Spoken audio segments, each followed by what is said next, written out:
Rota 66. Todos vivem, no fim morrem. Nós estamos debaixo do mundo onde há o triunfo da morte. Por isso há uma angústia.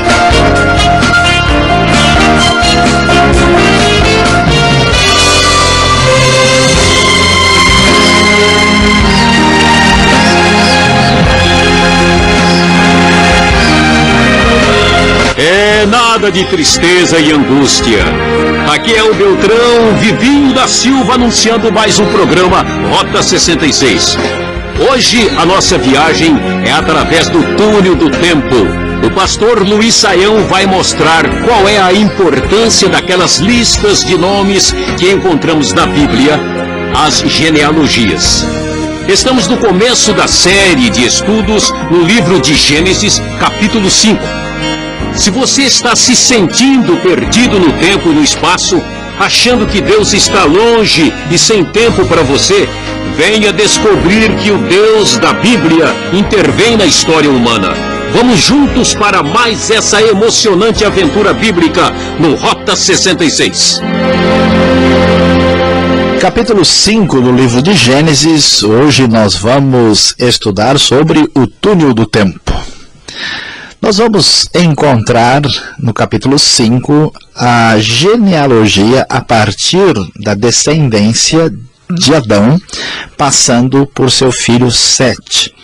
O capítulo é bastante interessante pelo fato dele apresentar uma espécie de fórmula que se repete em quase todos os versículos. O texto sagrado nos diz, por exemplo, aos 130 anos, Adão teve um filho, deu o nome do filho depois que gerou o filho, viveu mais tantos anos, no caso de Adão 800, gerou filhos e filhas, e depois o texto diz, viveu ao todo tantos anos e morreu, no caso de Adão 930. Essa fórmula aparece repetida, tendo aqui 10 nomes na genealogia que vai de Adão até Noé. Nós temos Adão, Sete, Enos, Cainã, Maalaleel, Jared, Enoque, Matusalém, Lameque, esse é outro Lameque, e finalmente Noé. E quando lemos um texto como esse, alguém poderia imaginar, mas qual é o valor disso, né? Para que ficar lendo genealogia? Eu mesmo conheço pessoas na igreja que vão tentar ler a Bíblia e quando chegam nestes textos e nas histórias de genealogia, eles abandonam, até pulam e passam a ler um outro texto mais interessante. A razão por que esses textos estão aqui, porque a Bíblia dá um valor muito grande à história. Nós estamos talvez um pouquinho mais acostumados a um tipo de cultura, uma cultura mais existencialista que valoriza intensamente a experiência, vamos dizer, individual, emocional e particular, e perdemos um pouco a referência da história. Mas a Bíblia diz, olha, o que Deus fez é verdade, verdade realmente real, porque aquilo aconteceu, tem nome de pessoas, existiram indivíduos, eles estiveram sendo trabalhados por Deus, ou Deus lidou com eles, os disciplinou, os orientou. Isto é fato, isto é acontecimento real. A nossa experiência está fundamentada na história. Por isso, o texto bíblico faz questão de fazer essa ponte, essa conexão, mostrando que a história é uma realidade. É importante destacar que as pesquisas bíblicas mais profundas vão mostrar para nós que esta genealogia aqui é uma seleção. Você pode observar que nós temos 10 nomes. 10 é um número importante em Gênesis.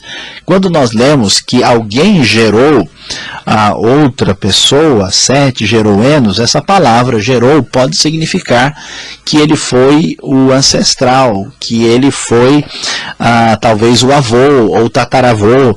porque o texto não traz todas as pessoas. Era um costume no Antigo Oriente Próximo a ter tabelas genealógicas com esse tipo de tratamento. Então, daí nós levantamos aquela questão que muitas vezes tantas pessoas levantam: será que nós conseguimos calcular com exatidão a idade do homem sobre a terra quando ele surgiu? Fica um pouco difícil, porque nesse caso nós temos aqui uma genealogia selecionada. E quando lemos o texto também nos chama a atenção que os homens vivem muito tempo. Então nós vamos encontrar um grande grupo de pessoas aqui que ultrapassa 800 anos e alguns chegam até mais de 900. Uma grande questão discutir como era essa questão da cronologia, quantos anos as pessoas viviam, como é que fica isso. Nós vamos dar atenção mais para frente sobre este assunto. Vale a pena observar que o texto bíblico faz questão de retomar a importância de que o homem foi criado à imagem e semelhança de Deus. Diz o texto logo no versículo 1, quando Deus criou o homem, à semelhança de Deus o fez. E nesse caso, há uma lição importante, porque o texto diz que criou macho e fêmea, ou melhor, homem e mulher. Quando eles foram criados, Deus os abençoou e os chamou de homem ou de ser humano. Aqui nós temos a palavra macho e fêmea, e Deus, quando os criou, os chamam de Adão, no sentido de ser humano.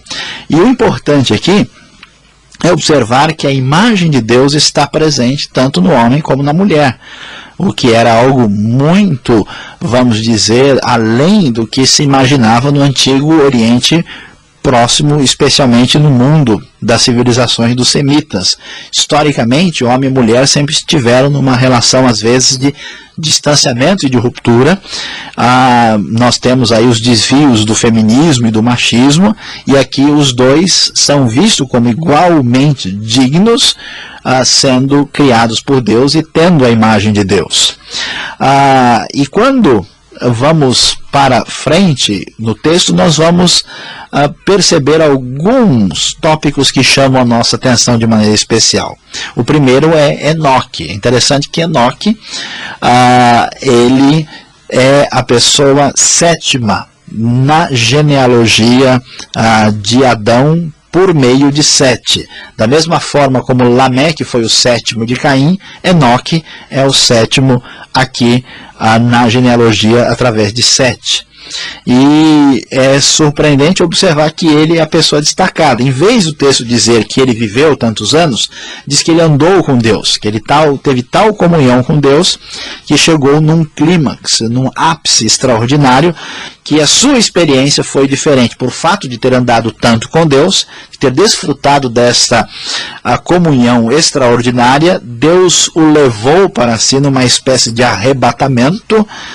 Ele não foi mais encontrado. Enoque aqui, segundo a redação do versículo 24, não passa pela morte como os demais homens, passando então a ir à presença de Deus de maneira particularmente diferente.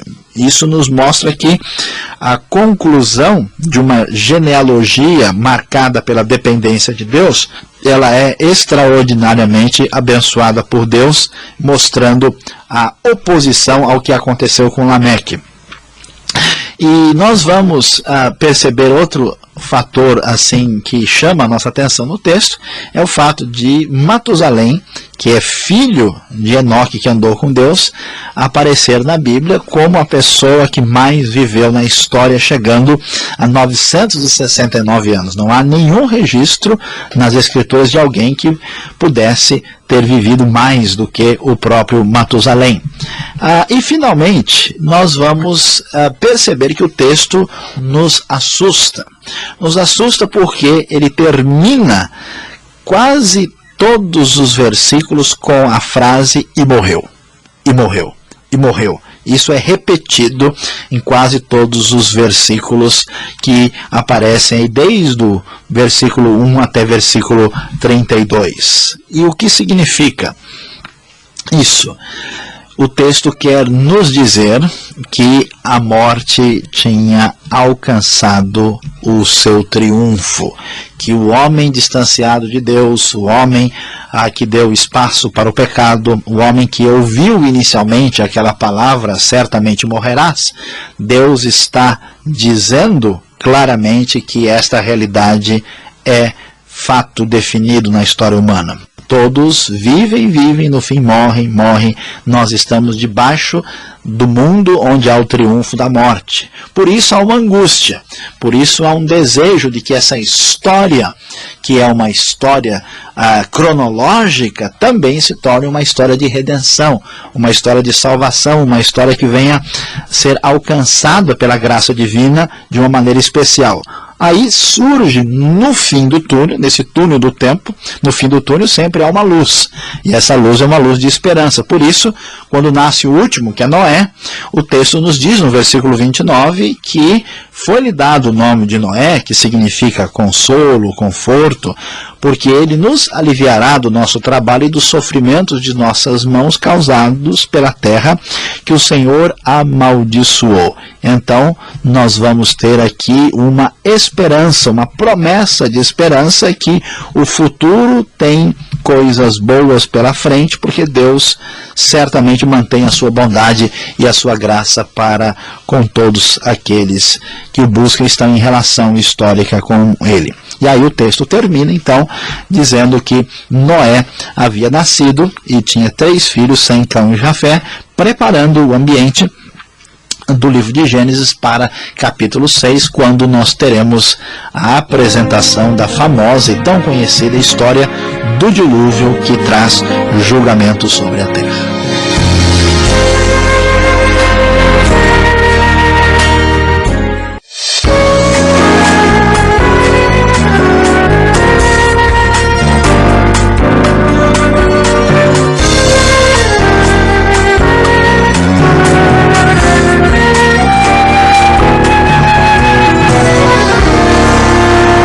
Aqui estou eu novamente com as perguntas.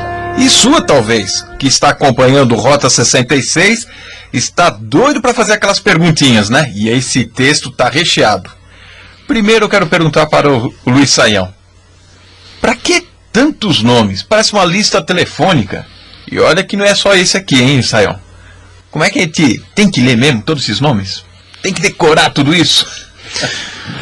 Bom, Alberto e todos os ouvintes que estão nos acompanhando, aqui nós vamos encontrar de fato uma questão ainda mais importante e relevante sobre o valor da palavra de Deus.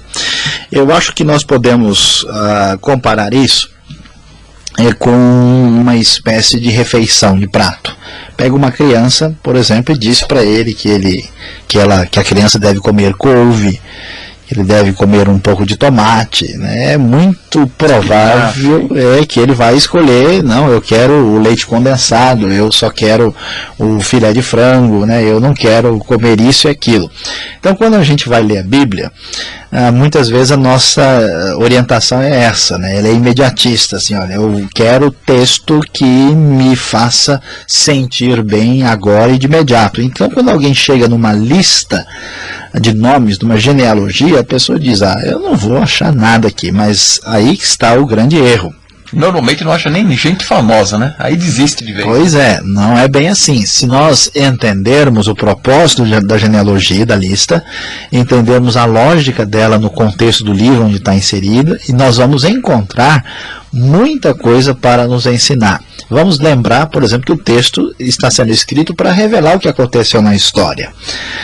Então, é muito importante o que acontece aqui em Gênesis 5, nós vamos encontrar outra lista daqui a pouco em Gênesis 10, nós vamos encontrar muitas listas importantes históricas, por exemplo, no livro de Números, vamos ter muitas genealogias em livro de Crônicas. Primeiro Crônicas tem 9 capítulos de genealogia. No Novo Testamento, Mateus, o Novo Testamento abre com isso, com uma genealogia que chega a Jesus, né?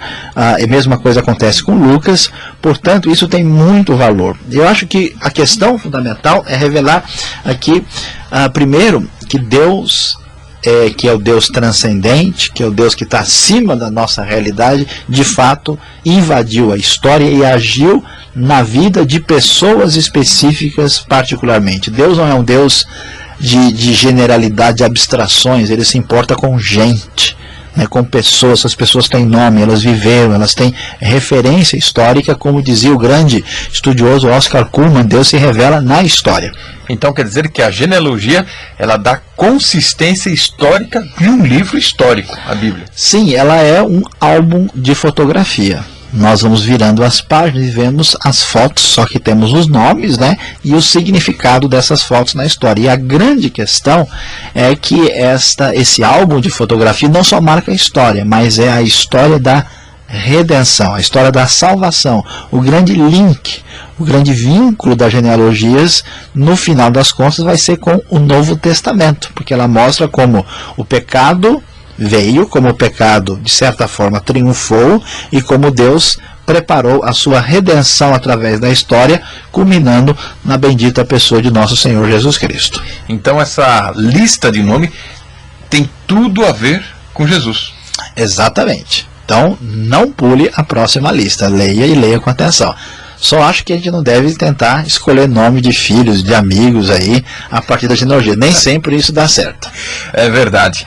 Agora, um outro fato que chama a atenção nessa lista de nomes que até agora estamos observando. Será que dava para viver tanto tempo assim naquela época? 900 anos, 800 e tal. Olha, eu queria um plano de saúde como o deles, né? Ou o mundo deles era bem melhor, né?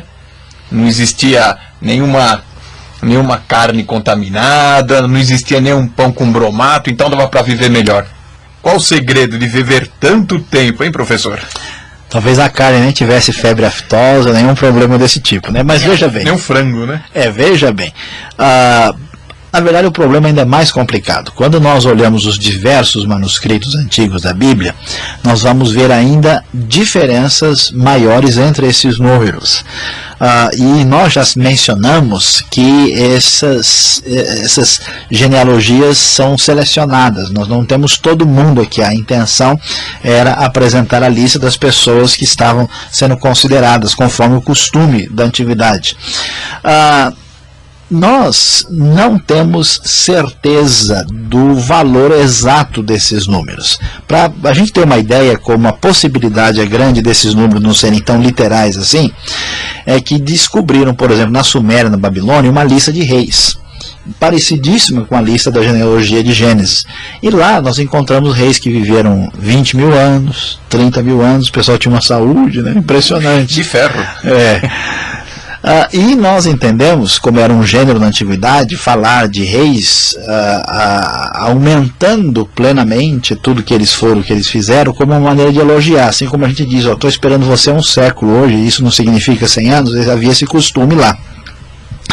Apesar de pensarmos que os números talvez não sejam totalmente literais, e se forem literais, não sabemos que tipo de ano eles estavam utilizando, até porque isso é uma referência a um mundo muito antigo, não há condições. Que folhinha era essa que eles marcavam? Né? Pois é, qual o calendário que estava em vista, então não dá para nós sabermos. Apesar disso, nós vamos perceber que, ainda que esses números possam ser um pouco diferentes, ou até mesmo diferentes, os homens viviam mais do que eles passaram a viver depois do dilúvio. Tanto é que a ideia é que a qualidade de vida diminui. Eles possivelmente viviam num mundo diferente do nosso, com condições físicas, biológicas que favoreciam uma certa longevidade, e que depois do dilúvio a gente percebe que diminui. O tema, um dos temas de Gênesis é destacar essa fragilização da vida por causa do pecado e do distanciamento de Deus. Então o que a gente deve dizer? Que eles viveram muito, mas como calcular isso no nosso número exatamente, a gente ainda não está em condições de dar uma resposta definitiva sobre isso.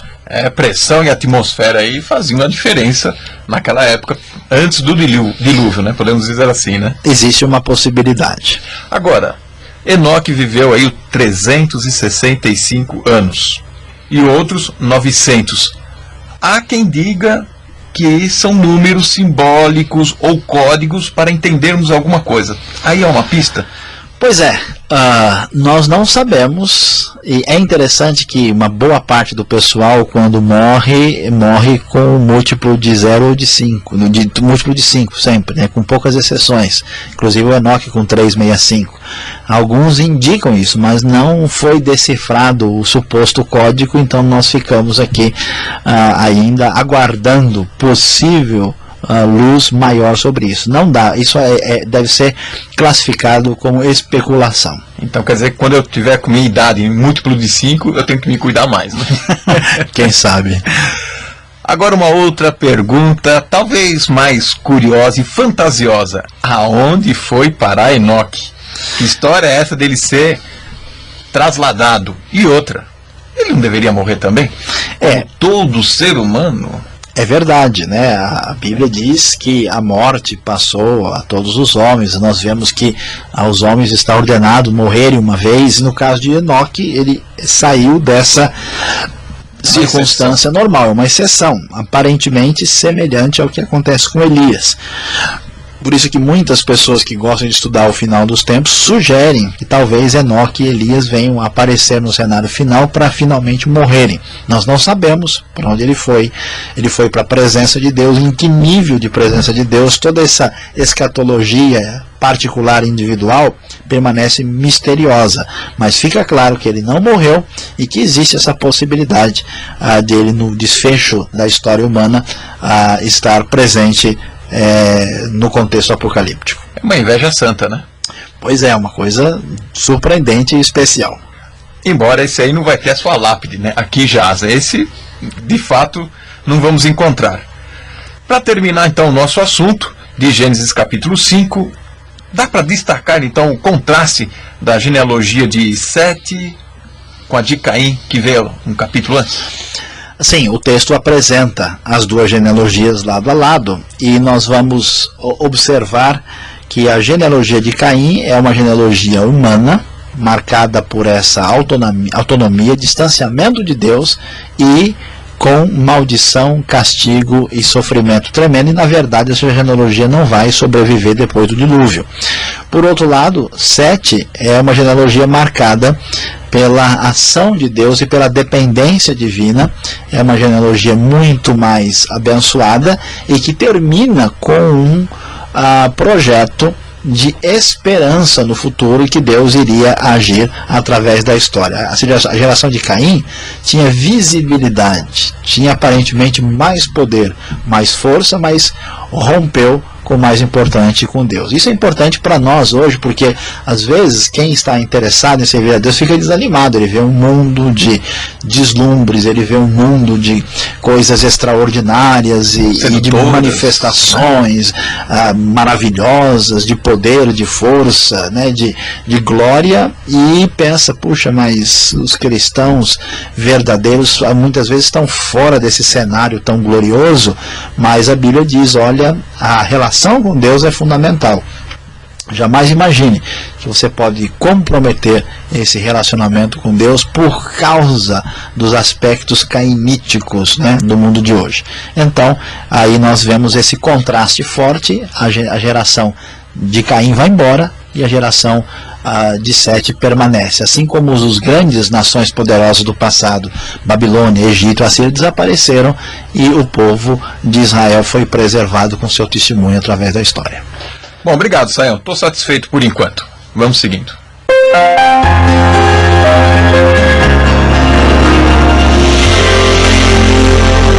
No desfecho do nosso túnel do tempo, nós vamos aprender finalmente que Deus é o Senhor da história. Isso deve servir de consolo e de conforto para o nosso coração. Muitas vezes nos desanimamos como se Deus tivesse deixado o mundo, tivesse abandonado tudo, e através dessa genealogia vemos que Deus está no controle e que as coisas vão acontecer conforme a sua história redentora no seu triunfo final. Portanto, fortifique o seu coração e tenha esperança, porque Deus certamente vai manter a sua ação de graça e de poder sobre a sua vida e sobre todos aqueles que estão em aliança com Ele, principalmente diante do que diz o Novo Testamento, aliança por meio de nosso Senhor Jesus Cristo.